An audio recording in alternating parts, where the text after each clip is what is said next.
Imphal West DC eviction gi thabak atai mafam da jiri chatlabazu thangal kaitel da khudi thiga dawri bra hairi za eviction masi koi gi encroach tawra me haidana tongan ba mafam sing koi encroach taw ba hore aduma pu masi da mung thamlagi ba wafam si thangal kaiten gi oina di ai ba koi mioi ni phuna court ta wakal lakhre habane masi maksu za miyamna thamnarakpigi wargol gi matung ina land encroach tawba hoi akhoi BJP lenga ki koi former CM lairingai dagi mahakna su thoiba conflict si matang da akhoi gi hairiba khoi gi land encroach tawramba protected reserve forest area da yum sajalam khochamba dugi encroachment gi saruk amasu yauri adum tawdana khoi gi tampak da su pata khas land kari kara masagi na taba kaino singda sajalamba singji koi paktak nang na hausi se tak thorpadi uri adumapu masida dukan mapu ni phuna amuk masigi mayokta court ta wakat lak le hari basiki mai kai maram sida aduga encroach to ripsi matang je koi ching da su encroachment de duki matik tawi ching da su masigi encroachment se duki matik darkar lai brana khale adubu aigi nattaba mafamda patata da mafamda sajan bahai basimaksu aranba kaino makhakne adumapu masida mapu ni phuna court ta wakat lakpa hai basi za masigi sumarum da sam behind karigum bakhara di leiram gadaba male abdi lengak na eviction tawba yare eviction tawro haina thadorak labasi bokta makhoina mungsu yela ibase sigi maram khara di sung shoi dana leiram gadran khalle zakari ka main thambini akhoi in India ki judiciary se Indian judiciary system is somewhat slow and somewhat flexible and somewhat accessible but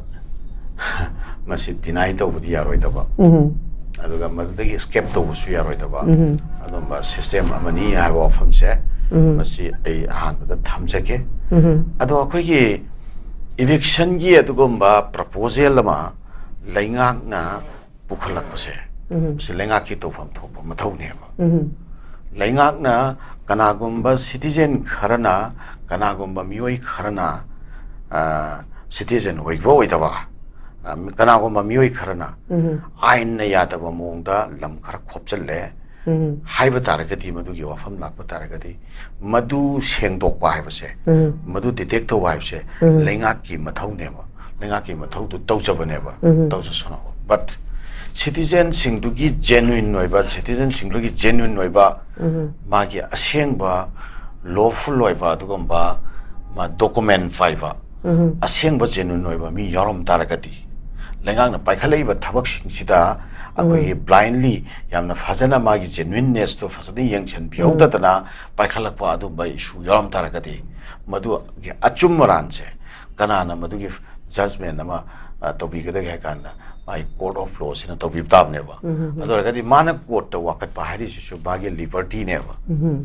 magi hak neba ano mathau tari budi karino haba matamda akoi judiciary na su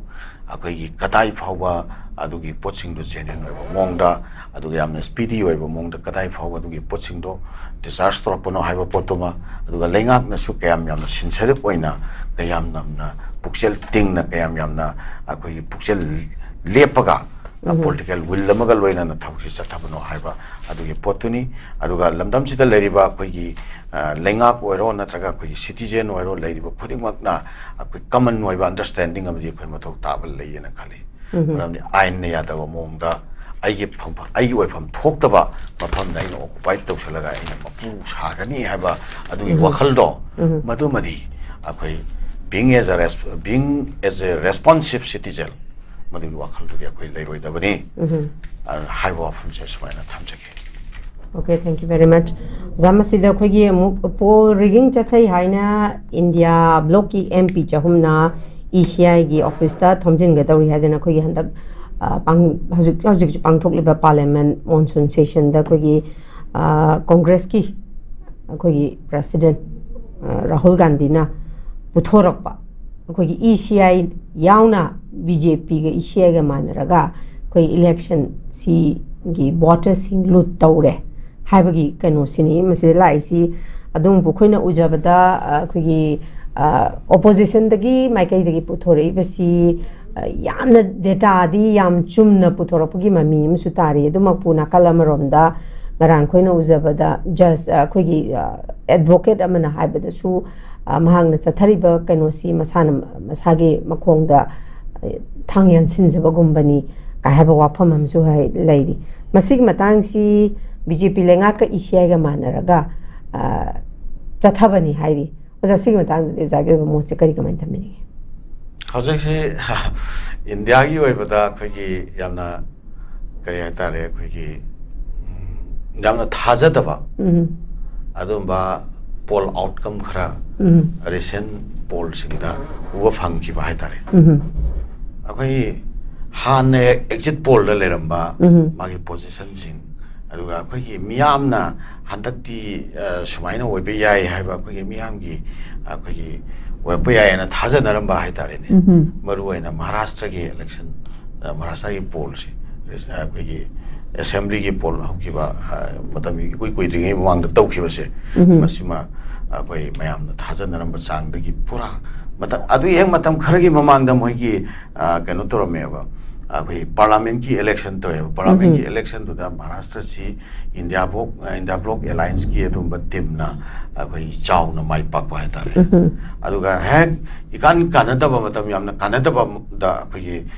assembly ki vote to assembly vote to kan to na amuka pura ekta India bloc alliance ki campus hai base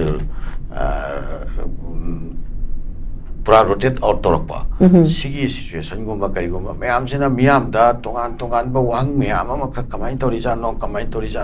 Karnataka gi gahari do Bihar gi gahari do sumaina mafam kharada loina mapudda loina maktat pudi natte aduga mafam kharada masi yam thajadaba outcome khare hek thokpo iyeba adu maduna maram oirakanda miyam da sogo hangama kamai tori no habisi oraga lakpani adu hojik kanona Rahul Gandhi na akoi puthore iba magi kanose election fraud scheme ki mafam se masi akoi magi thammiba wafam sing atu ki genuineness oiba adumba mong kharadi akoi media da karidagi mayam unari pasita koina sudumaina yengjabada dumaina uzai adu matang sirisida koina langsening badi akoi opposition na totally sweep to ba aduga ruling se karim to upai le hodaba state kharsong leita bauti natte ba ko masida na kamaina tori no haibo wang tu sodum leita bauti natte kudam man har kanda akoi kenosi UP da yakhide dana ko UP da mai thiki ba handaki election serisida akoi BJP UP da mai pakte dana han leramdagi tangkhayan handaki ba mai pakte sumaina mafam kharada di muka opposition si amna setback leiki atuna kamai tori no haibo wang budi lai adu betaraga su haujikti akoi leader of the opposition wariba adumba keno amana mioi amana sumba issue ama raise tora abanina masi it is mandatory to the union government akoi karino akoi hariba matter se masi inquiry amako commission of inquiry gumba ama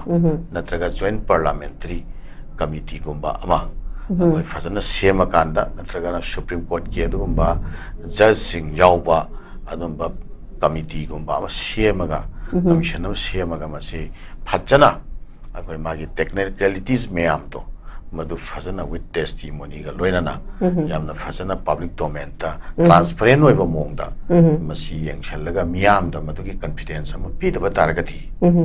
akoina thadariba vote che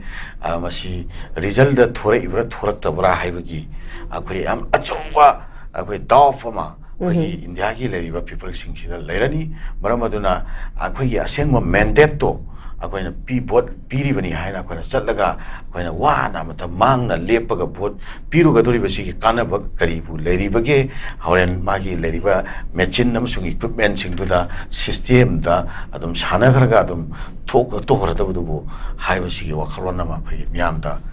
leikhani aduna maram orakanda Indian democracy da yam achouba setback ama achouba amuba kaliba democracy da leibo ina thuani adu loina international community ge mamangda akhoi one of the second largest